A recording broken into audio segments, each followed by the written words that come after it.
పద్మశ్రీ అవార్డుకు తనను ఎంపిక చేసినందుకు సంతోషంగా ఉందన్నారు నటుడు మురళీమోహన్. ఎన్నో సంవత్సరాలుగా ఎదురుచూశారని ఇప్పుడు ఆనందం దక్కిందన్నారు. లేట్గా వచ్చినా లేటెస్ట్గా వచ్చినందుకు ఆనందంగా ఉందన్నారు. ప్రధాని మోడీ తెలుగు రాష్ట్రాల ముఖ్యమంత్రులకు కృతజ్ఞతలు తెలిపారు ఆయన. కళారంగంలో విస్తృత సేవలు అందించిన సందర్భంగా మురళీమోహన్ గారికి భారత ప్రభుత్వం పద్మశ్రీని పురస్కారం అందజేసింది. మార్చిలో అందజేయబోతోంది. అయితే ఆ సందర్భంగా ఆయనతో పాటు ఉన్నాం. ఆయన్నే అడిగి తెలుసుకుందాం. కంగ్రాచులేషన్స్ మురళీమోహన్ గారు. భారత ప్రభుత్వం పద్మశ్రీతో మిమ్మల్ని సత్కరించనుంది, ఎలా అనిపిస్తుంది? చాలా సంతోషంగా ఉందండి. నిన్న 25వ తారీఖు సాయంత్రం 6 గంటల తర్వాత ప్రెస్లో అనౌన్స్మెంట్ వచ్చిన తర్వాత చూసినప్పుడు చాలా ఆనందంగా అనిపించింది. ఇది ఎన్నో సంవత్సరాలుగా ఎదురు చూసినటువంటి ఆనందం నిన్న వచ్చిందని చాలా ఆనందపడ్డాను. చాలామంది మిత్రులు కూడా మీకు ఎప్పుడో రావాల్సిందండి, ఇప్పుడు వచ్చింది అని అంటే కూడా వాళ్ళందరితో ఒకటే అన్నా, ఎప్పుడు వచ్చింది అనేది కాదండి, లేట్గా వచ్చినా లేటెస్ట్గా వచ్చింది అనుకోవాలి. అందుకని నాకు చాలా సంతోషంగా ఉందండి. ఎందుకంటే ప్రభుత్వ అవార్డు, అందులో కేంద్ర ప్రభుత్వం ఇచ్చేటటువంటి పద్మ అవార్డ్స్ రావటం అంటే చిన్న విషయం కాదు. అలాంటి గుర్తింపు వచ్చినందుకు చాలా చాలా సంతోషంగా ఉంది. ముఖ్యంగా ప్రధానమంత్రి నరేంద్ర మోడీ గారికి, అలాగే మన రాష్ట్ర ముఖ్యమంత్రులు చంద్రబాబు నాయుడు గారికి, రేవంత్ రెడ్డి గారికి నా హృదయపూర్వక నమస్కారాలు తెలియజేస్తున్నాను. ఈరోజు నీ స్థితికి వచ్చానంటే తెలుగు చలనచిత్ర పరిశ్రమలో ఉన్న నిర్మాతలు కానీ, దర్శకులు కానీ, సాంకేతిక నిపుణులు కానీ, నా తోటి ఆర్టిస్టులు కానీ, పాత్రికేయ మిత్రులు కానీ అందరి సహకారంతో ఈ స్టేజ్కి రాగలిగాను.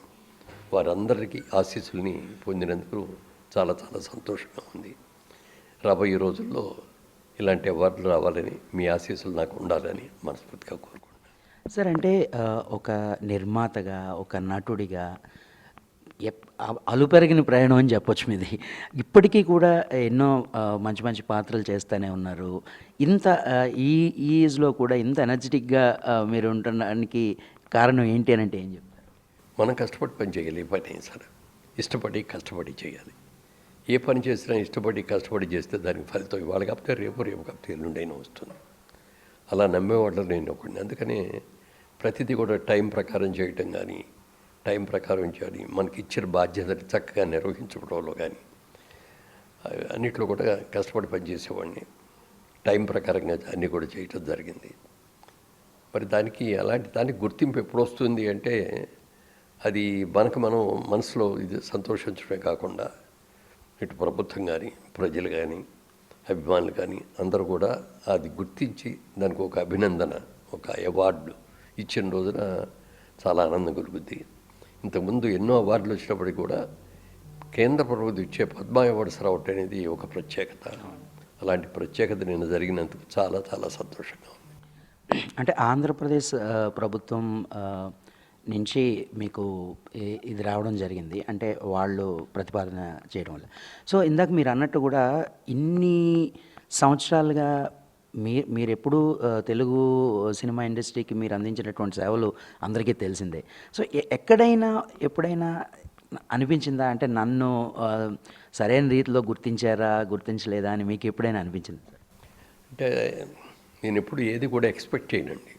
మన కృషి మనం చేయాలి, ఫలితం గురించి ఆలోచించకూడదని గీత చేసిన కృష్ణ భగవానులాగా నా కృషి నేను చేస్తున్నాను. అది గుర్తింపు వచ్చిన రోజున, అది ఇచ్చిన రోజున సంతోషిస్తాను. రాని రోజున రాలేదే అని మాత్రం బాధపడను. బట్ నా కృషి నేను చేశాను, అది సక్సెస్ అయినందుకు చాలా సంతోషంగా. అండ్ అలాగే మీతోటి కళాకారుడు అయినటువంటి రాజేంద్ర ప్రసాద్ గారికి కూడా పద్మ అవార్డు రావడం జరిగింది. అలాగే కేరళ స్టార్ అయినటువంటి మమ్ముటికి పద్మ భూషణ్ కూడా రావడం జరిగింది. చాలా సంతోషం అండి. సినిమా వాడిని ఈసారి బాగా గుర్తించారని కూడా నేను ఫీల్ అవుతున్నాను. ముఖ్యంగా తెలుగు ఆర్టిస్టు రాజేంద్ర ప్రసాద్ గారికి కూడా రావటం చాలా ఆనందదాయకంగా ఉంది. ఎందుకంటే తనకు ఒక ప్రత్యేక శైలితో మిగిలిన ఆర్టిస్టులు అదనలాగా కాకుండా తనకు ఒక ప్రత్యేక శైలిని మెచ్చుకొని చేసిన అతనికి కూడా ఒకేసారి గుర్తింపు రావడం నాకు సంతోషంగా ఉంది. మురళీమోహన్ గారు పద్మశ్రీయే కాదు, ఇంకా మరిన్ని అత్యున్నత పురస్కారాలు మీరు అందుకోవాలని మేము ఆశిస్తున్నాం. మరొకసారి మా ఎన్టీవీ తరపు నుంచి మీకు శుభాకాంక్షలు తెలియజేసుకుంటున్నాను. చాలా సంతోషం అండి. ముఖ్యంగా ఎన్టీవీకి నేను ప్రత్యేకంగా నా కృతజ్ఞతలు చెప్పాలి.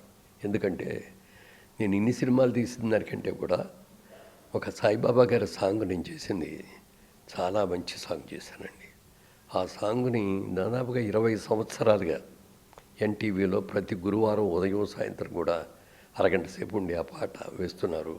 దాని మూలంగా ఎంతోమంది మీ పాట చూసామండి చాలా బాగుంది అన్నారు, లేకపోతే మీది ఆ సినిమా చూసాం, ఈ సినిమా చూసాం, ఇది బాగుంది అది బాగుంది అన్నదానికంటే కూడా ఏకగ్రీవంగా అందరూ చెప్పేది సాయిబాబా పాట. ఆ పాటను అంత వృద్ధిగా ఇప్పటికీ కూడా మీరు ప్రసారం చేస్తున్నందుకు మీ ఎన్టీవీకి ప్రత్యేకంగా నా కృతజ్ఞతలు. సో అది మురళీమోహన్ గారితో స్పెషల్ చిట్ చాట్.